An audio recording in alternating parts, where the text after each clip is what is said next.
Drake Bell, welcome to Live from Bed. I'm so happy to have you here. Thank you. So how are you doing these days? What is your life like? How are you really? I'm really great right now. Finished my album, put that out, went toured around all of Latin America and the United States right now, and headed back to Latin America actually tomorrow. And life's great. You know, my son's amazing. I have a really great relationship with my son, and that's really what is going on right now. Is just working. I'm looking forward to getting back behind and in front of the camera. Mm-hmm. Working on this new movie that we're developing that I'll be shooting out in Mexico. Cool. And so, yeah, just staying busy and doing my thing. So, I feel like, I mentioned it when you came in. When I was writing the questions for this interview, I couldn't help but feel like maybe, like empathy for you and just like that you have to revisit this all the time. Like I know you want to do interviews and everything, but is it hard for you? Is it something that you like dread when you're walking in a room like this? You know, I it is. I mean, I don't want to have to talk about it all the time, Mm-hmm. and especially closer to when we had released the documentary. Every interview was okay. I got to talk about this again, and Mm-hmm. it's like I told my story, and it was difficult enough to do that in a public forum and on such a grand scale, Mm-hmm. and I kind of saw that as like, okay, I got it out. I said my piece, and there you go. Yep. I wasn't really planning on going in interviews and talking about it over and over and over again. Right. Yeah. Yeah, no, I think like I saw that you said that something about like having to talk about it for the rest of your life, and Yeah. all of these interviews and all of these things. And I'm sure some people are not great at talking to you about it, or, like just you can feel when maybe it's for a headline or it's for like not Well, you can because, definitely tell when it's genuine and when it's not. yeah, When someone's trying to get clickbait or pull exactly. something out of you that hasn't been said in another interview or something. Mm-hmm. I think it's an important story, and the cool thing that I wasn't expecting um, after sharing my story was, the things that I'm experiencing in the public where, I travel all the time. I live Mm-hmm. at the airport. And so I'm constantly interacting with people. Um, and now instead of coming up for a quick photograph or autograph or, hey, can you say hug me brother to my sister? Can you say hug me sister? Mm-hmm. Um, they're coming up and sharing their stories with me and saying, it was great.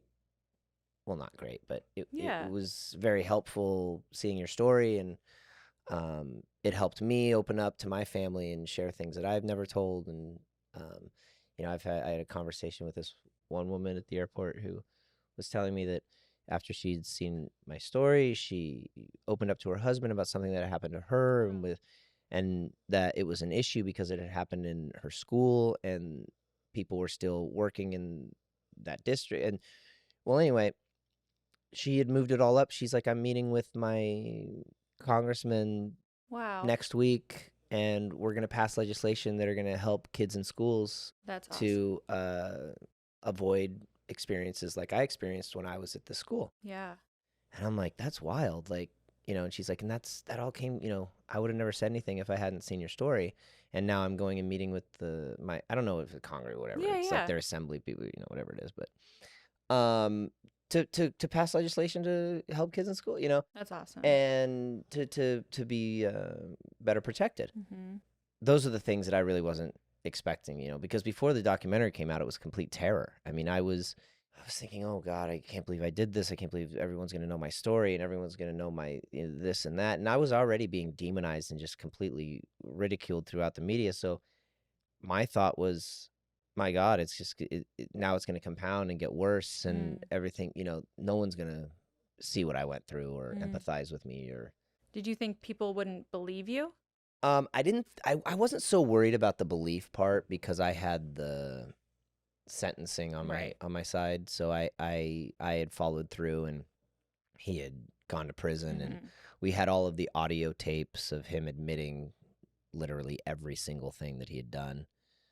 Ended up getting sentenced for much less, but so I never really was concerned about the belief part Mm. because it was the first time I told my story to the public, but it Right. wasn't the first time that, we had all the evidence. It Yeah. was all there. So I wasn't so concerned with that. But I think it was what we hear about a lot. You think that people are going to blame you or Mhm. not be like, go like, okay, who cares? Like, you put yourself in that position, or just all of that stuff. Mhm. And then the thing that I also wasn't prepared for was the 41 letters of support that he got from people who, you know, Alan Thicke, TV's favorite Right. dad, Right. like Right. writing, I would work with him tomorrow, you know. And I can understand, you know, before things come out, like, you know, if they had been bamboozled or if they had been Mhm. sold a line of BS or something and was like, well, that's not my friend that I know, Right. you know, and then wrote these letters.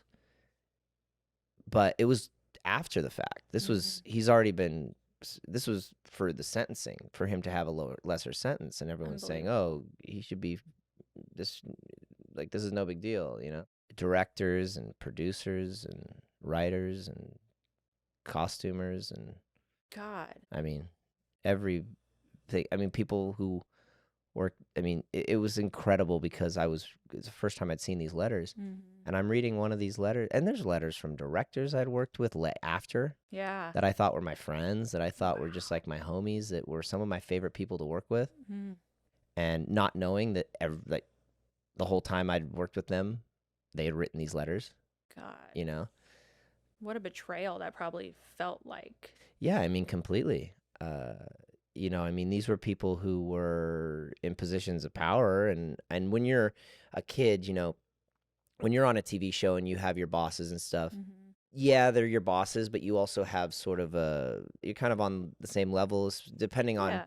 how successful your show is. You get to a certain point where it's like, yeah, the executive producer is the boss, obviously, like we Mhm. saw with Two and a Half Men, for example. Right. Like Chuck Lorre's always going to win Yeah. because he's the boss, but it's going to be very tough for him to win when they're at that caliber, right? But when you're a kid, Mhm. it's like they're your bosses. You don't have this like Completely. I can say something back to you, or I Mhm. can, okay, yeah, you're telling me to do that, but I don't really have to do that way. I can do it this way. Right. So I don't know. It's interesting when you're a kid in that environment, and it's Mhm. like, yeah.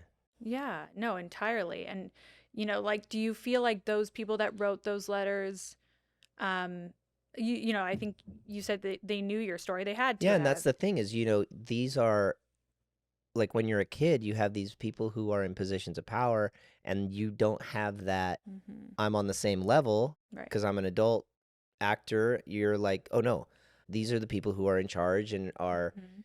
essentially like, those were my teachers. Like, you Right. guys had teachers, I had my producers. Like, Totally. I had my uh working with them the whole time and not knowing that they had written these Mhm. letters. God, I can't imagine I mean, having. it was there were a couple that were shocking. I'm very pleased that, I actually had talked to some people who I was very close with still, that I'm still, I talk the Drake and Josh family was very, very close. Mhm. We talk like all the time. And there's some people from that show that I talk to on a weekly basis. Who wrote letters? No, who Oh, didn't okay. write letters, thankfully. And I was out to lunch with one of them, and they said, I'd never told you this because I just didn't know how to approach it or broach the Mm. subject. And I didn't even know if I needed to, Mm. because it was, Mhm. he saw me every day. He saw the pain and the hurt and all that stuff, and we were Right. very close. One of the closest people I worked with, Mm. because we'd worked on the Amanda show prior, so we had a lot of history, and Right. he was just he was like a rock kind of Mm. during prior to this, and then definitely post to all of this. And he told me a story. He's like, yeah, I got called by his attorney, and we went out to lunch, and we were at Jerry's Deli, and a very Hollywood lunch spot for those watching. Rest in peace. I miss it. Oh, is it gone? I haven't been Mhm. here for a while. That's a bummer. I know. So he goes to Jerry's Deli, sits down with the attorney, and the attorney starts to say, and he didn't know why. He's like, Jerry, I didn't know why this guy was calling me. What does he want Hmm. from me? Like, you're on the wrong side. Like, but I Yeah. was interested to see what's this guy got to say. So I sat down, and he proceeded to ask me to write a letter of support and to lay out the case on, from his Wow. side and all of this. And he said, and I just got so like heated, and so I just couldn't control it. And I looked at him and I said, and he talks we have a very loving relationship. I always call him like he's like my dad. I'm Mhm. his son. Like and so he's like, you don't, I'm gonna start to cry. He's like, you don't understand. That's my boy. And because he was my makeup artist. Mm. Oh shit. No, it's so real. And so he goes, that's my boy, and I see him every day. And I look into his eyes, and I see the pain that this guy, that this person's caused, and I see Mm. and I look at, I see this kid's soul every morning, and basically, how dare you, blah blah blah blah blah, Yeah. don't ever contact me again, and got up and left. And he'd told me this before I got the letters, Mm. and then when I got the letters, I recalled that story, Yeah. and because we'd talked before. This was before the documentary came out. I think it was before I'd even done the interview for the doc. We were just talking at lunch, and he told me that. And I always knew that the letters existed. I just didn't know who wrote them. Right. I always guessed, like, okay, this person probably wrote, and probably has a lot of family members that wrote letters, blah blah blah Mhm. blah blah. So I didn't think, but man, when I saw them, it was wild. And so I recalled that story, and I was like, man, that's wouldn't that shouldn't that have been everyone's natural reaction? Right. Yeah. No, and I bet when he told you that story, and that he had seen the pain in your eyes, for so long I bet you thought no one saw. Well, that, but also it added to the surprise Yeah. of seeing who had written letters, because when I heard that story, I was like, oh, okay, so everyone Mhm. who I know and love and think are my friends. Oh, Mm. it made me more surprised about the people who actually wrote letters, because I assumed, like, oh, they probably approached a lot of people like they did with him, Mhm. and naturally that was their reaction. Right. And It wasn't. I mean, it's just heartbreaking to think that that's how Hollywood Hmm. works in a lot of ways, it is. Well, when you see who wrote the letters, Mhm. you realize, like, oh, okay, this person really, he wasn't extremely successful himself in Mhm. Hollywood, but he was a connector. He was, they called him the Forrest Gump of Hollywood. Like, Okay. he knew everyone, Mm. and everyone loved him, Mm. and he had access to everything and everyone. And so he was very good and able to pull wool over people's eyes to show, like, oh, look, you want to be on my good side forever. Mhm. Like, look at the things that look at the people I can put you in rooms with. Look at the people I can put you at dinners with, not just going to auditions with these people. Like, I can put you into social situations where you're just hanging out with them. And now you're going to get a job. Now you're going to look at what this person did that I hung out with. Look where this person is that I hung out with. Look at where this person is that I hung out with. And the thing is it all starts off so innocently and so benign. Mhm. It's like there's nothing weird about it, because the adult and kid thing is so intertwined in Hollywood, because we're all working on projects with adults, we're Yeah. all working together, we're all, you know, young actors want to be seen as, a Of peer course. in, I'm an actor, I'm not just a kid here playing, like, Mm. we take it very seriously. Mhm. Um, it's interesting because when I start talking about this stuff, as I'm talking, it's like almost like therapy. These stinking podcasts are like therapy. It's as I'm saying something, I'm like unlocking like other little Mm. realizations and like little things. And so as I'm like talking, you'll see me kind of go like, and then, but it's because Yeah. I'm like, whoa, I never thought about that.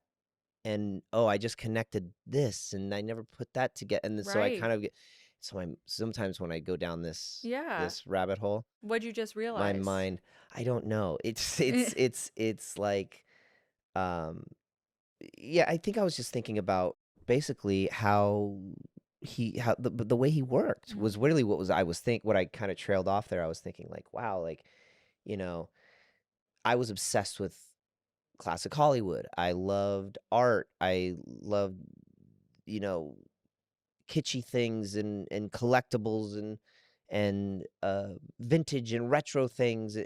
And man, he just like weaved his way right into Mhm. like, oh, hey, there's this event for this thing. It's like, oh, obviously I want to go to that. Of course. Like that's amazing. Like, oh, I get to meet this artist that I love. Like, yeah, let's Mhm. go. Let's go to that thing. Mhm. And there's nothing weird about that because I would do things with other people on the Totally. show and things like that. And I would have a concert, and people from the show would come to support my concert. It wasn't unnatural to Yeah. be intertwined. Looking back, I think that Mhm. there could have been far less of that. Mhm.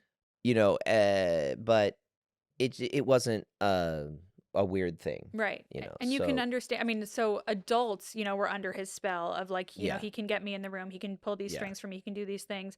I can't imagine for a child. yeah, You're also looking to the adults and you're like, oh, okay, I guess this is how it goes. I guess yeah, this is fine. I guess this is right. yeah. Do you have any resentment for the people that fell for it? Yes and no.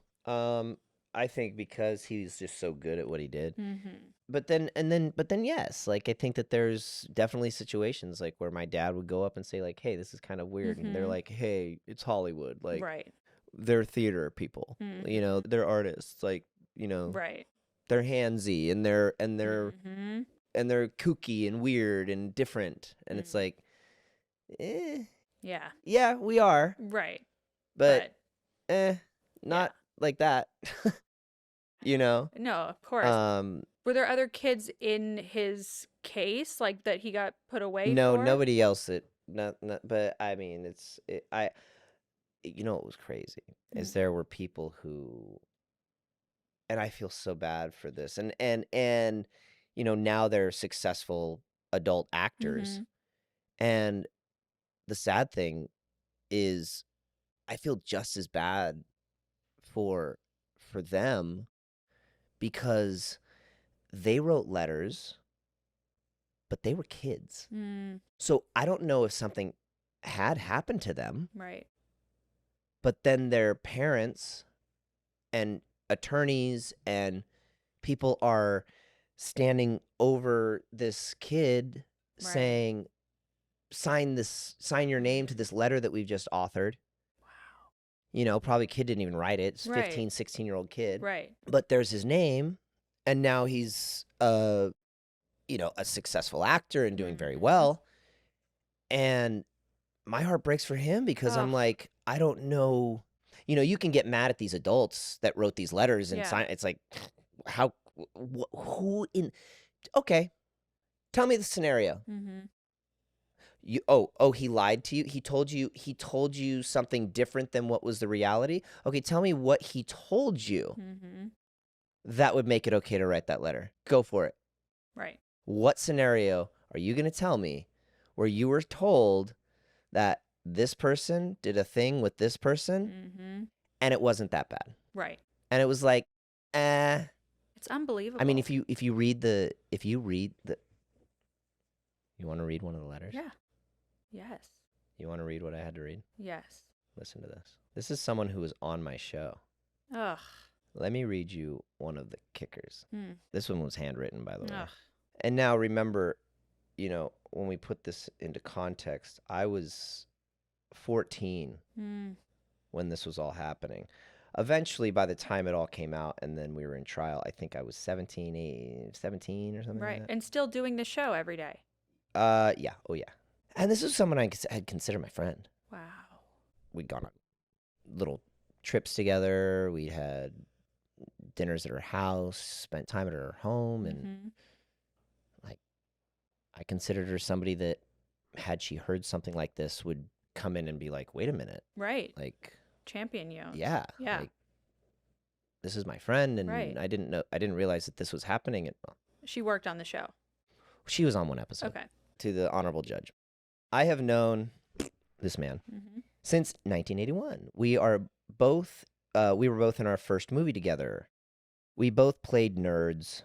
So none of the other cast members talked to us because they thought we were really nerds. Okay. This is how this this is how this I mean, we know what it's we moronic. know what we're writing a letter about, right? Right. So let's start with a little bit of comedy. Let's start with a little Yeah. let's start with some brevity. Well, yeah, a nice little icebreaker. Yeah, little icebreaker because they thought we were really nerds. Right. But we weren't nerds. We weren't really nerds. Oh my God, it makes me so angry. So we spent the 6 weeks it took to shoot the film, The Last American Virgin, together. I was struck by how nice he was. He was totally generous with his time and advice. I had never acted before, and he helped me do everything. After that, we became best friends and did all kinds of things together. We had become like family, sharing holidays at my house with his parents and my parents, going on vacations together, making our way in this business, and avoiding all the rotten people that are so attracted to acting and Oh my actors. Until now. Oh my God. I had the misfortune of working on Drake's show. This is my friend, dude. And you're a child. I'm a kid. Oh, I have the chills. I don't even know if, like, I might have had, like, my first girlfriend, like, at this point, Ugh. you know? I had the misfortune of working on Drake's TV show. I'll make this short. I noticed, by the way, they never say kid, they never say child. It's always Right. young man, this guy, It's disgraceful. this guy. Now, here's what's so weird about this. When she came and worked on the show, I was already in the process of Brian being investigated, but nobody knew. Mm. Nobody knew. Mm. It was still, he didn't even know. No Right. one knew, Right. but I knew. Right. So when she came onto the show, I acted completely, absolutely normal, like nothing was going on. Just completely normal. Didn't act, just, Right. you know? And when a guest comes onto a television show, they don't spend the entire week, Mm-hmm. right?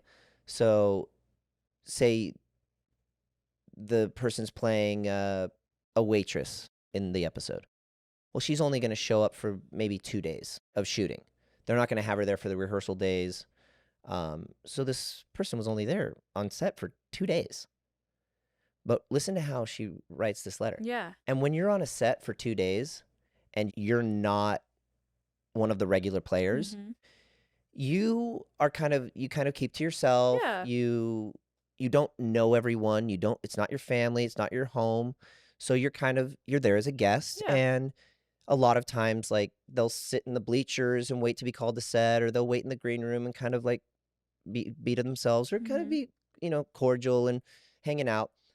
But they don't know the ins and outs of the show. Totally. They don't know everyone that works on the show. They don't know the relationships between the people on the show. Right. They know nothing about the inner workings of the show. Absolutely nothing. And you're a child who's trying to earn their keep. Like you're going to be Not nothing only that, but I've also, she comes onto my set that I've Right. been working with these people for not only this much time on Drake and Josh, but also prior to the Amanda Right. show and whatever else we've been doing on Nickelodeon. Like, she walked into a place where I have a personal, deep relationship with Mhm. every single person on this set, and we have a camaraderie and we have a family. Now listen how she writes this. Right. I'll make this short.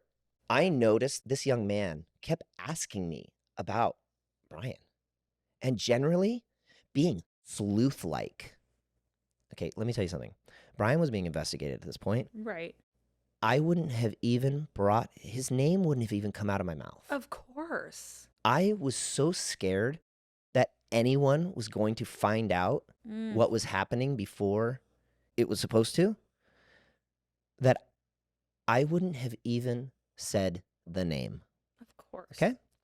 But apparently I was being sleuth-like and asking her all these questions about him. Like, what would you even by wanna the know? way, who cares? Right. Who cares? It's completely irrelevant. I'm 14. Right. Or 15 at this point. Yes. Okay? So who cares? You're right. I could be asking her dirty questions about him. I could be Right. hey, what's he? 100%. Guess what? Doesn't matter. I also noticed, okay, I'm just going to read what she wrote. Right. Okay? Don't cancel me for this. Yeah. I also noticed no gay male, i.e., makeup, hair, or PA. By the way, the person that I was speaking of earlier, who I'm the closest to, who was my rock, who was like my father on my set, who is one of the most nearest, dearest people in my heart, is my makeup artist. Okay? No gay male, i.e., makeup, would be alone in a room with Drake. God. Everyone on that show was my family. Right. There was no, like, and also, she's on set for 2 days. She's not going into, what is she talking about? No, be alone. What, like, I'm trying to run around and be alone in these rooms with these people. Right. And by the way. And you're a child. And by the way, even if I was, doesn't matter. Right. Which I wasn't, but. Right. I'm just making a yes. point. I knew, so I noticed that no gay male, i.e. makeup, hair, or PA, would be alone in a room with him. I knew that Brian was helping Drake with his new resume and talked to Brian about this guy. Did you also talk about the fact that he was having you sleep at his house? Brian said he would never be alone with him or anyone under 21 ever again. That he had made amends and that he was sorry. For what? I wonder. And that he was sorry. Okay, hang on. But it gets worse. God, that's crazy. That's wild. I believe. You ready for this one? I don't know. You ready for the kicker? I believe, handwritten, with all my heart, that Brian was pressured and pushed beyond belief before he finally caved in with Drake. Oh, so she's fully admitting it also. No, they all know what happened. They're just saying it's not a big deal and that it's my fault. That I was the aggressor. That is so I was shameful. the one that put it on them. That all these letters say that I was pursuing him. So they're not even saying the 14-year-old boy who just got his first girlfriend was pursuing the 40-some-year-old, 39-year-old, fat, gross, ogre-looking, disgusting old man. The kid who just got his first girlfriend was pursuing that. And that's what all of the letters say. God. That it's my fault, that I was the aggressor, that he finally caved, that I pressured him. Are you out of your mind? I woke up. What was the pressure? Was the position I slept on his couch? Right. Should I have slept more like this? Should I have slept more like this? I woke up to it. Ugh. I woke up to it. It's insane. It's horrific. It gets better. Oh, God. And there are 41 Pushed beyond belief before he caved in with Drake. An outrageous, overtly gay, oversexed person with no idea what he is doing to Brian, Brian's family, and Brian's friends. He totally took advantage of Brian's willingness to help anyone who needs it. I beg of you to try to see the truth of this event. I ask you to interview any of Brian's friends. I wish you to talk to my friend Brian and see the rarity of an honest, sweet, and caring man. Please call me an honest, sweet, and caring man. This is a dude who, this is after. Oh my God. It says that he pled that he not, and it's like, okay, I have my own case. I've had my issues. Oh, Drake Bell pled guilty. That means he's guilty. We all understand the way the system works, and that when you're given options, you know, sometimes you want to get the hell out of there and you just want to get it over with and you just want to crawl in a hole and say, you know what, fine, slap my wrist, tell the world I'm guilty, but get it over with. And it's financially. And financially, you can't afford it. I want to prove my innocence, but I don't have $900,000 right. for a defense, you know, and what it would do to I just have my son, you know, Mm-hmm. so we understand that. Mm-hmm. So we understand that, like, you can go to your friends and say, look, I'm pleading guilty, but blah, blah, blah. Mm-hmm. But we had the tapes Mm-hmm. and we had him admitting to everything. They knew that he was just getting a deal. Right. It wasn't like, I mean, it was all there, Mm-hmm. you know? Absolutely. And luckily, I mean, that's what the judge said. The judge, when we were in the courtroom, his entire side of the courtroom was full. Ugh. Full. Oh, I how mean, heartbreaking full. for you to look over I mean, and it's see that. wild too. Like, a friend of mine sent me a meme the other day, and it was from some old, like, movie that we grew up on when we were Mm-hmm. kids, you know? And like a Richie Rich, something. Yeah. And it was a meme, and it was like funny. But one of the guys in the meme was on his side of the courtroom, Ugh. It just follows you. you know? And he sent it to me, and all I tweeted, I just texted back. I was like, that guy was on Brian's side of the courtroom. It's just crazy, you know? Mm-hmm. So when the judge witnessed this, he said, you have a lot of friends, Mm-hmm. but the presence of all of these people supporting you Mm-hmm. have absolutely zero weight Amen. on any decision I have. And you are very, very lucky that your parents could afford an expensive attorney, because what I'm about to give you is not what you deserve, nor is it what I want to hand down. Mm. And all of the support in this courtroom have absolutely zero weight on me because I heard the tapes. Mm. Mm-hmm. I heard every minute of the audio tapes. Mm. And you are a very, very lucky man. God. Were those audio tapes not in the documentary? No, You couldn't. no, we don't have those. God, I mean, it just does it sometimes feel like it haunts you? All day, every day. Yeah. Yeah. I mean, you go through, you know, it's a roller coaster. Mm-hmm. I guess that's the best way to put Yeah. it. But Sometimes even you're up, sometimes you're down, sometimes you just got to get through it. Sometimes it doesn't matter. Sometimes you're cool. Sometimes it just depends. mm-hmm. And I'm sure, it's like we talked about, even like him, how invested or he pretended to be in your interests and your career, did he ruin acting for you for a while? Did he You know what's really great is I have a very, I don't know what it is, but because there are things tied to him, like artists and paintings I have in my home. There Mm. are, you know, things that, but he's not attached to those things, Mm-hmm. you know. Right. Did you feel better once he went to jail?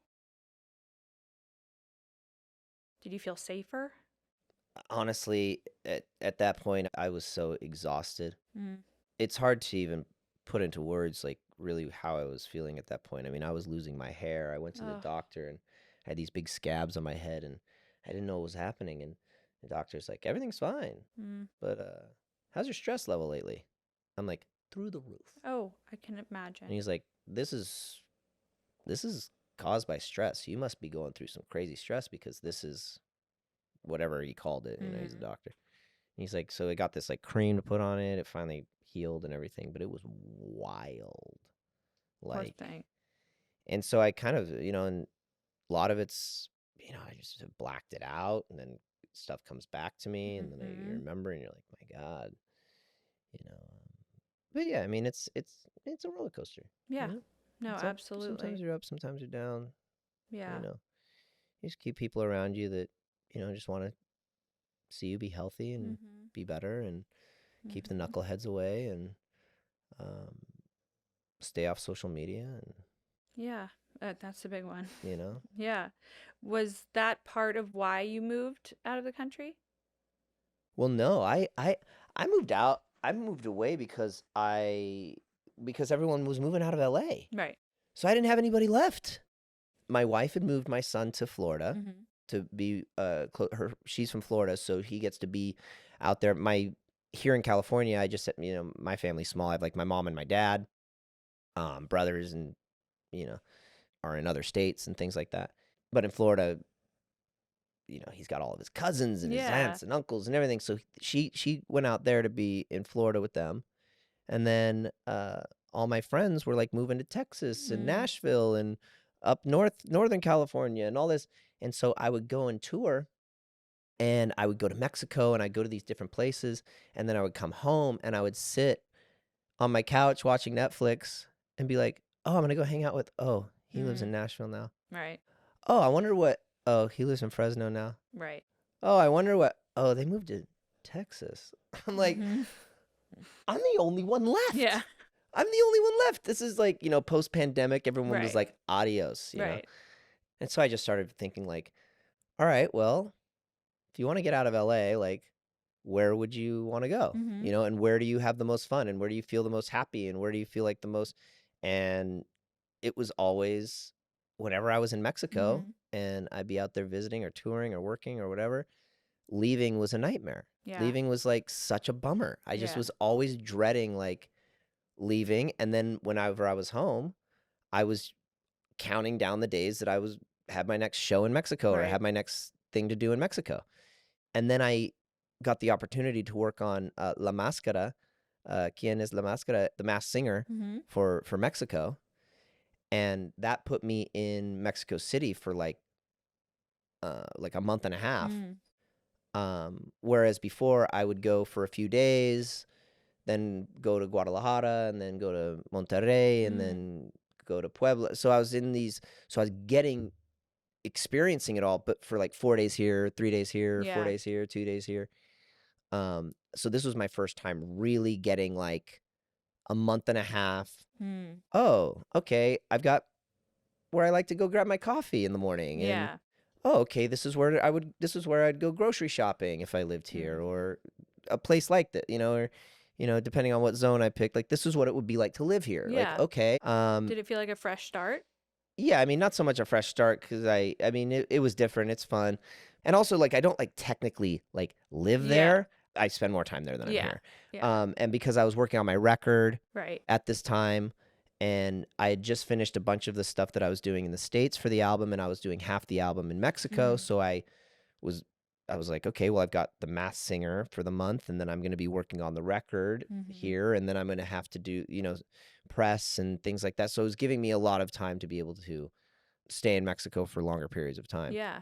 So, I mean, I know like you were on, Josh's podcast, and even your makeup artist that you were talking about. You probably have reconnected with people since being able to now share this, right? And like that probably feels good, I'd imagine, to an extent. For those years that you were silent or, not ready to share your story, were you angry at, like, did you want to just get as far away from as possible from those people because it reminded you of it? No, it's very strange. I have this way to completely disconnect. I bet. And I think maybe because the actual abuse and stuff was happening during the Amanda show. And so when I was working on Drake and Josh, that was already done. Right. Like, I wasn't going through any abuse or anything during Drake and Josh, I was just dealing with the aftermath of what had just happened. Yeah. I was freshly out of that situation and thrown right back onto the same soundstage, right back into the same bit, like going, okay, like, get back to work, kid. Yeah. But that's all I wanted to do. So there is this thing of like, oh man, they just threw you back in there and said, get back to work, kid. And it's like, yeah, that's horrible. There was no, hey, are you okay? Do you want to, I did have like, there were people who looked out for me and, said, hey, if you ever need anything, but nobody on like a corporate, like our executive producers are like the people who work on the show can only do so much. Like, they're not the corporation Nickelodeon or Viacom. Right. It would like, they're the ones that I would expect to come in and say, hey, this happened. We're going to supply you with this type of therapy, or we're going to give you these resources, or we're going to make sure you're okay, or we're going to make, keep an eye on, whatever it is. But that never happened. It only happened in our basically, because people, it's hard. I've been watching a lot of people. They don't understand the difference between like the production company Mm-hmm. and the network, right? They think Totally. that like the boss of the production is the boss of the network. Totally. So so a lot of it's weird because they're like, oh, and they point the finger at this person Mm. because they think that they're Walt Disney. Mm-hmm. And you're like, no, no, no, no, no. You Yeah. don't understand how it works. Like, that dude's an employee of this network, just as I am an employee of this network. So this person doesn't have the ability to walk around like God, King Kahuna, do everything I say, and no one's gonna And fix. question me, Right. and no one's gonna come to me and say anything or what. Like, that couldn't happen, Mm-hmm. you know, because we all have bosses. Mm-hmm. But you know, are you okay? Do you need anything? You know, I'm always here, whatever you need, only came from that family group because we were so close and we had been together for so long.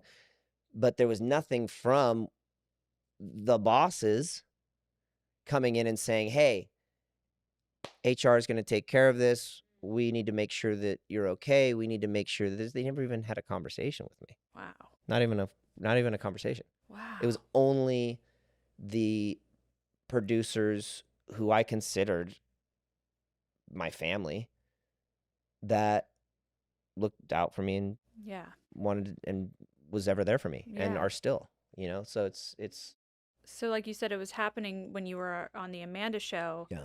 Have you spoken to Amanda Bynes in recent years or since you left that set? Here and there, but not much. Yeah. Not much, yeah. And never about him or. No, and not during the time either. I mean, I never told anybody about that. And we were just, you know, we were kids and we Yeah. were, man, me and Amanda were buddies. You Oh. know, we were What a talent. oh my God. And for me, I grew up on Amanda's show. Mm-hmm. So she was a huge star Yeah. to me. So getting to work on her show, I mean, was a Right. dream come true. Right. As a kid, there's no, you know, of course you'd rather be on Seinfeld or Friends or something where, I don't know. I probably would have rather Well- been on that show. well, no, but what I'm saying is logically, Yeah. Yeah. you know, right. you want the network money. You want to be Right. on the big network show, you know? Right. But as a kid, you want to be on Nickelodeon. You want to be on all Mhm. that. You want to be on Mhm. so the opportunity to be on Amanda's show was incredible. So I got Right. to just watch her work, Mm. and it was just effortless, and she's so funny and so quick, and everything came so naturally to her, and Right. so it was like a master class, you know. Yeah. No, I can imagine. And then we became really close and really good friends. But like it always happens in Mhm. Hollywood, you guys work on a film or a TV show for years or months, and you guys become best friends and become so close. And then she leaves and goes and does a movie in England for 2 months, Right. and then I go on tour, and then she goes and does this, and you just kind of like you just lose track, you know? Yeah, no, Yeah. absolutely. It's really cool to see even like you and Josh, like, like that podcast episode was Yeah. great and Yeah, I'm and it was sure really healing cool, for and him and you. we did this great appearance in Anaheim together, Yeah, and you know, I'm a very nostalgic person, same. and you know, a lot of people come up to me and they say, "Oh no, I see this more in comments or not Mhm. DMs, comments on Instagram or whatever." Is like, you know, don't worry, I'm gonna stop watching the show. Like, Right. you know, I didn't know what you were going through. Like, don't worry, I won't watch the show anymore. And I'm like, no, no, no, no. When I was on the show, that was my happy time. Like lights, camera, action. Like that's when I'm ready to go. That's when I was stoked. Yeah. And I loved working with everyone on the show. And you know, getting together with Josh this past week and was amazing. And we got Jonathan and Nancy, who played our parents on Oh, the that's show, to come great. down for the appearance as That's well. great. And so, you know, yeah, we were there to work, but Yeah. it was 2 days of us hanging out in the green room together, making jokes and shooting the shit, and How healing. and that's what this town's like too. Is even though you guys separate for, I mean, it's been 20 years or whatever. I mean, we were back in the green room. Right. We could have been shooting Drake and Josh. Like, it Totally. was literally like we saw each other yesterday. I wish there had been a camera in there. That would Yeah. have been great to Yeah. see. Yeah. But I want to switch to another serious topic just because I have to mention this, and I'm curious how you feel. Like, you mentioned the comments and everything, and so many people are so supportive of you and grateful that you shared your story. And then there's a side of the internet that wants to paint you as guilty or tie you to that guilty plea Mm-hmm. and that time in 2021. And I wonder for you, first of all, what do you think people misunderstand? In addition to, why you pled guilty, because we mentioned that, but how does it feel to, have told this story about your abuse and come out about it and trying to heal from that while also being painted as, someone who inflicted that harm? Yeah. I mean, the comparison is so black and white Yeah. that it's almost ridiculous. Mm-hmm. So it doesn't, I mean, it's a bummer, I mean, I hate that I'm, anybody thinks of me that way or anything, but it's so black and white Mm-hmm. that to compare me to somebody like that is just, Probably painful. it's just so, it's painful, but it's also just so out of the realm of reality that, I mean, you may as well be calling me a giraffe or a panda bear. Right. Like, okay. It's so out of the realm of reality that it doesn't, at first it was hard, because I'm like, no, but at a certain point, I'm like,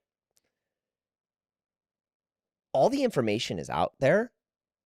There's nothing hidden. There's not, I mean, you can see everything. And that's what I'm really, grateful that I have a fan base. And I think that in Mexico, Latin America, I experienced a little bit sooner than the United States, where the US, I mean, the New York Times printed that I was a registered sex offender, that I had pled guilty to essaying a minor, like, all complete factual inaccuracies of my case, but printed in the New York Times. Wow.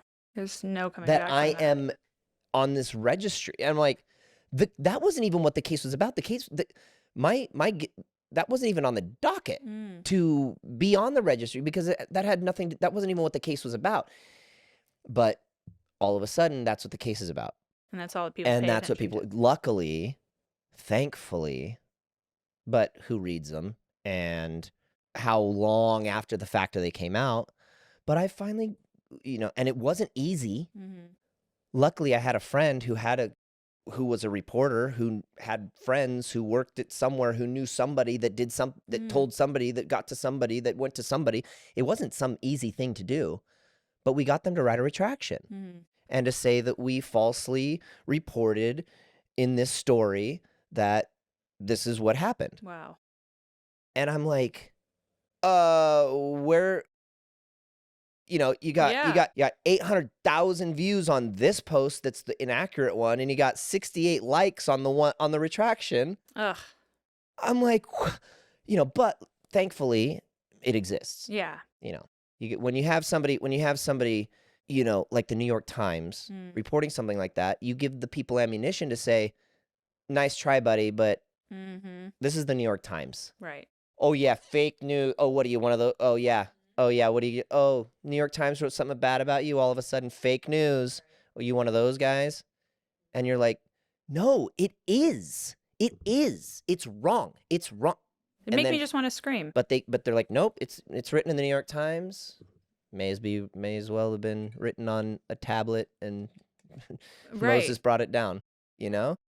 And but luckily they came out and they were like, we were completely inaccurate in this reporting. Right. But in Latin America, Mexico, things like that, I didn't run into that. They, for some reason, went, I mean, at the beginning, it was the whiplash Right. of cancel this guy. Right. But I had people reaching out to do interviews, and I'm like, I'm not doing interviews. Mm.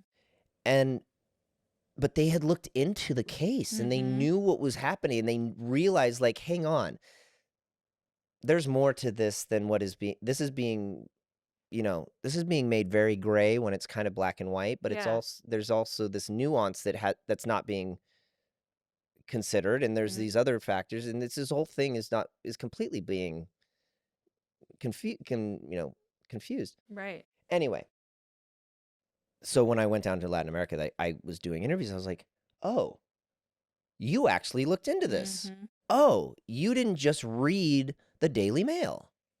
Right. Awesome. Because Right. that was what was happening. Everyone was just taking the New York Times article and then publishing it into their Mm-hmm. article. And so it's like, oh, Us Weekly, USA Today, Daily Mail, all these people are just, it's the same article. Right. And it's just saying the same thing that's not accurate. Um, and so that's what I was dealing with here. And then when Yeah. I was doing stuff there, I was like, oh, you actually looked into it. Mm-hmm. Oh, you actually want to hear why this is confusing and why side of this and why I did what I did and why I pled guilty and why, when you get a phone call from your attorney saying, okay, here's your options. We can set up your defense. We're ready to go. Everything's golden. $900,000 Mm. starting. Wow. Starting. Wow. Like, might be more, might be less. Right. Then you're going to be in court for however long this takes, 2-3 weeks, Mm. in the state that it's taking place. I just had my son. Mm. I just had a newborn baby at home. Said, with your wife and your baby in the courtroom behind you, hope supporting you, the reporters there every single day, watching every single thing. It's in the Mm-hmm. press every single day. Unfortunately, I have to tell you, I do this every day. I watch innocent people go to jail. I Mm. watch guilty people walk free every single day. I can't guarantee you anything. I, once this goes to trial and people are put on stands, they literally can say anything they want. Wow. And whether it's true or not, or whether it's dismissed from the trial, it's still going to make it into the press. Then you're in public opinion. Then you're in this and this and this. And I'm sitting on the phone just going, but I'm in it, but I don't have the ability to defend myself. And then he goes, or you can plead guilty. This will be the consequences. Um, you know, it's going to be an absolute nightmare. It's devastating. But you won't have to go to trial. You won't miss a day in California with your son. You you'll This will be over. And he kept saying other things, and I said, hang on. Go back to the part about not missing a day in California with my son. And he goes, it would be over. You wouldn't have to go to trial. You wouldn't have to go to Ohio. You wouldn't have to go through all of this, and you would, you know. And I go, the one where I don't miss a day in California with my son. I want that one. And he's like, all right. He's like, but this is like a permanent thing. Huge This is gonna sacrifice. be like, I don't know what this is gonna have an effect on your career, like what this is gonna do, but this is like a serious thing, and it's not gonna be good. Do you regret pleading guilty? Honestly, no. I mean, the time that I was able to spend with my son and not have I mean, obviously he probably wouldn't have remembered, but just that's not how he needed to be brought into this Mm-hmm. world. Mm-hmm. He didn't need to go and have to deal with all of this, and Yeah. that's not what my wife needed to deal with after just having a child. Like, it's not what we needed in our lives. We needed to just have this be over and be a family and start fresh and get back to what we love to Yeah. do. No, I don't really regret it. I mean, it's a terrible thing. It's a bummer, but you know. And then I had to do all the things that we had, what I had to do to Right. all the consequences and everything, Mhm. and go through all of that, Mhm. and that sucked, and did what I had to do, and it is Yeah. what it is. I appreciate you being so honest and candid about that. Last question. Um, I love talking about your son and hearing about your son. What do you hope your son gets that you didn't? I'm very fortunate, um, because his mother's so incredible. Mm. Um, I think just protection, just just let him be a kid and know that he's a kid. Mhm. You know, don't let your kid go spend the night at some dude's house when they're 13 years old. Amen. you know, Mhm. uh, but yeah, just protection and able to wander and wander and wonder Mm. and just navigate through life and explore and um, experience and discover, and without any shit thrown in the middle, Yeah. shit thrown in his way. Yeah. I love that girl. Oh. No, the things you get to do when you feel safe, Exactly. Wander and wonder and all of those things. Yeah. I love that. Thank you so No, much, thank Drake. you. Thank you. Thanks, guys. Bye.